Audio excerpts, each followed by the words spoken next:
Boker Tov. Parashat Teruma.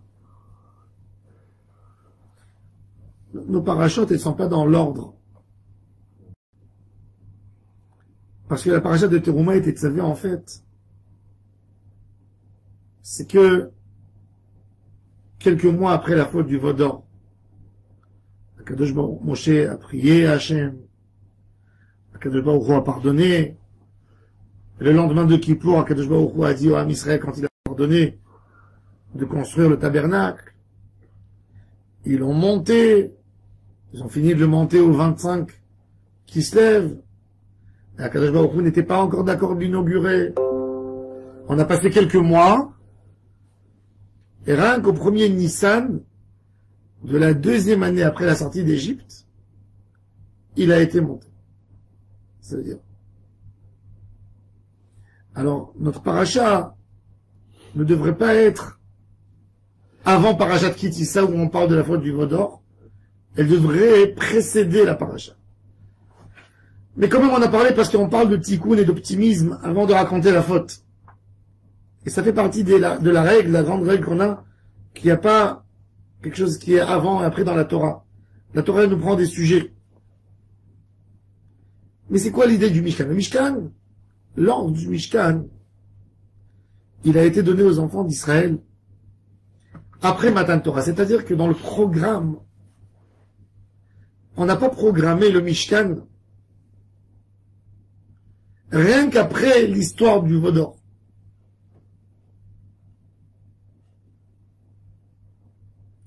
Et on a Akadosh Baruch Hu, il voulait nous enseigner quelque chose d'extraordinaire. Comment ça fonctionne chez l'homme? Il y a des hommes, tout est spirituel chez eux. Il n'y a rien qui est attaché au matériel. Quand on vit que dans une spiritualité, mais que dans des pensées, que dans la théorie, il n'y a rien de concret. Tu peux prendre quelqu'un, il y a un homme, il dit à une femme, je t'aime, je t'aime, je t'aime, je t'aime. Qu'est-ce que tu fais pour moi? Je t'aime, je t'aime, je t'aime, je t'aime de tout cœur. Qu'est-ce que tu fais pour moi? Tu me prends un appartement, on va vivre ensemble, on va se marier. Je t'aime, je t'aime, je t'aime. Ça vaut rien, ça.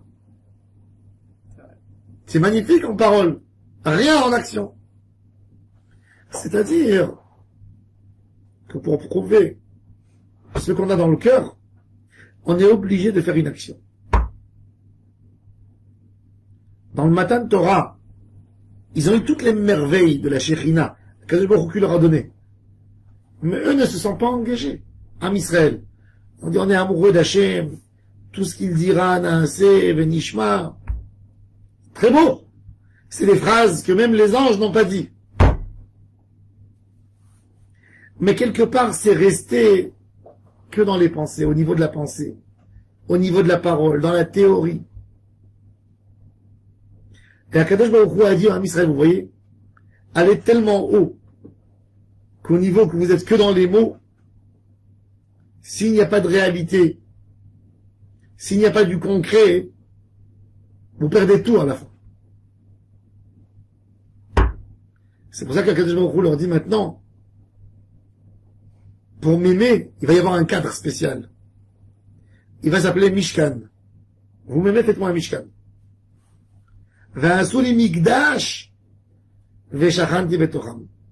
L'idée du Mishkan, c'est on assemble les pensées avec les actions. On n'est plus que dans la pensée.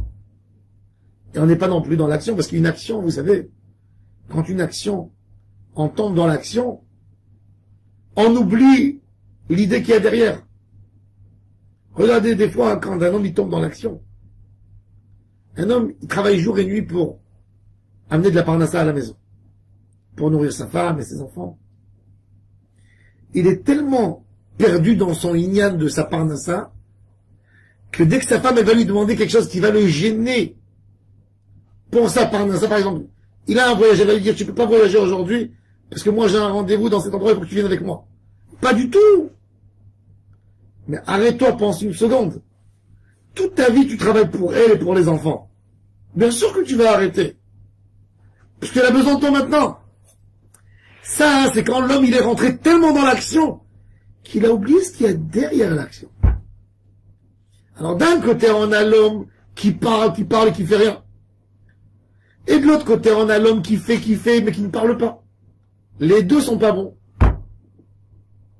On a besoin de parler et de mettre les mots avec les actions. Et ça, c'est cette fusion extraordinaire du Mishkan. On a des grands mots pour Hachem. On l'admire tellement, mais on le laisse dans les mots. Les goyim, ils disent qu'ils adorent Hachem. Mais ils disent qu'Akadosh Baruch Hu est tellement grand qu'il n'a rien besoin de nous, des êtres humains tellement bas, tellement petits. C'est ce qu'ils disent. Ram al kol goyim Adonai. Ah, la Shamaim Kevodo, il est tellement grand.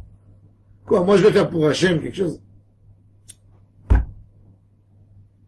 Il y a beaucoup de personnes qui sont proches de l'athéisme, qui disent s'il est tellement grand, si l'idée de l'univers est tellement grande, je la rapetissis en faisant un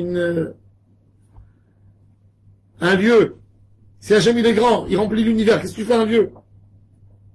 Mais Akadosh Baruch Hu il dit, le lieu il n'est pas pour moi. Il est pour que vos mots à vous reçoivent un cadre. Un homme, il aime énormément son fils, énormément. Il aime énormément sa mère. Il va lui offrir un cadeau. Quand il va aller pour acheter le cadeau, peu importe quel cadeau, que ce soit une montre Rolex ou que ce soit un bouquet de fleurs, tu vas lui dire, même s'il a acheté le beau cadeau, le plus beau des bijoux, tu vas lui dire, c'est ce que ta mère elle vaut que ça? Il va te dire non, ma mère elle vaut beaucoup plus que ça. Mais il n'y a pas quelque chose qui peut exprimer l'amour que j'ai par rapport à ma mère. Et c'est ce que j'ai trouvé. C'est-à-dire, le don, la donation que tu fais, ce que tu es en train de faire, ça n'exprime pas forcément l'amour que tu ressens par rapport aux gens que tu aimes tellement. Mais ça donne un petit cadre. Ça donne un sens aux mots. Et ça, c'est l'idée du cadeau qu'on offre. L'idée du cadeau, c'est pour ne pas que les mots restent en l'air. Alors, on essaye d'accrocher un peu. De dire qu'on aime Hachem sans faire des mitzvot, c'est de rester dans l'air. Et de faire des mitzvot sans dire qu'on aime Hachem, c'est de rester attaché au matériel. Et ça, c'est le travail du Mishkan. Le travail du Mishkan, il est exceptionnel, parce qu'il complète les mots avec l'action. Pour amener un korban c'est compliqué. Il faut prendre le korban, le sacrifice, 3 jours vérifier qu'il n'a pas de défaut, qu'il n'a pas un problème. Et puis après, quand on l'amène, le Kohen y met ses mains sur le sacrifice. Si le propriétaire ou le Kohen, il n'a pas pensé que ça soit pour Hachem, mais pour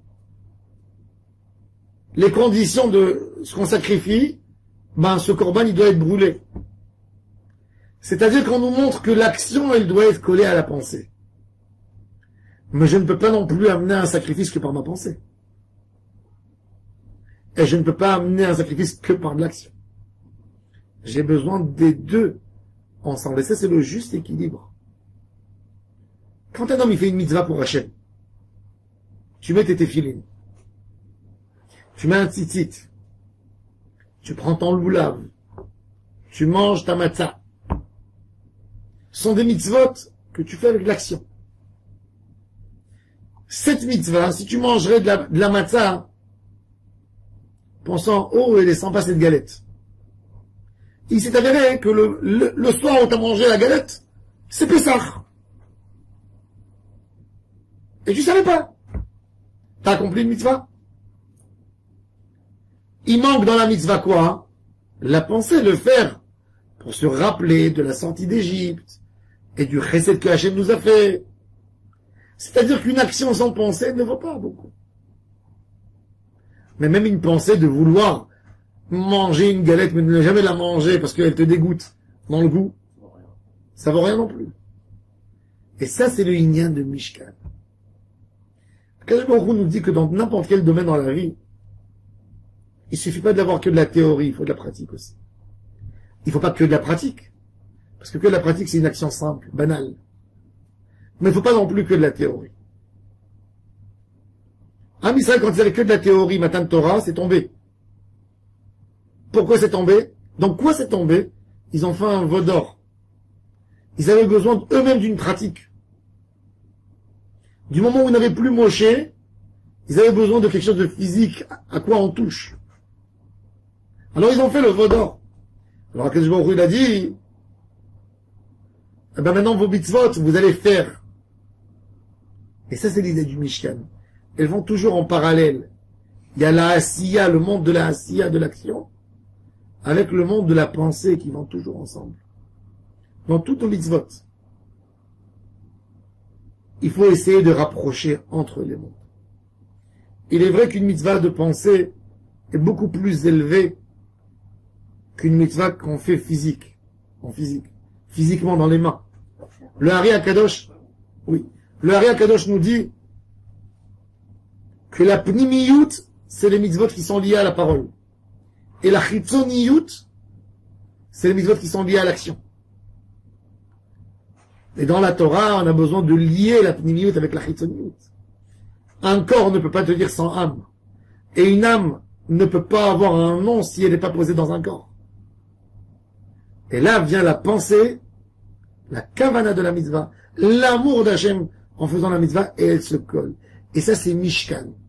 Dans le Mishkan, on a Nedivut Lev. Kol ish asher yidvenu libo. Chaque homme qui m'aime va offrir quelque chose.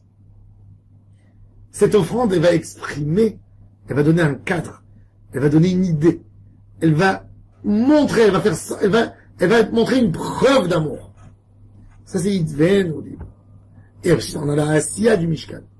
Tout le Mishkan, c'est des mains, c'est de l'art, c'est Betzalel avec le Mani. Ils vont travailler pourquoi? Pour donner un cadre à la mitzvah. Et c'est ce qu'on a besoin d'amener, nous tous, dans tous nos mitzvot. Ne pas faire que du maasé et ne pas faire que de la marshava. Les deux, ils doivent toujours aller. Quand quelqu'un, il étudie une Torah, faut pas qu'elle reste qu'au niveau spirituel de la compréhension dans le cerveau. Comme il dit le Ramban, quand tu fermes ton livre, pense comment tu peux le mettre en pratique dans ta vie de tous les jours. Là, c'est le Mishkan. Là, l'homme devient un vrai Mishkan pour Akadosh Baruch Hu. On a toujours besoin de deux. Et ça, c'est ce qui exprime la Avodat Hashem du Mishkan. Baruch Adonai l'Olam. Amen. Amen.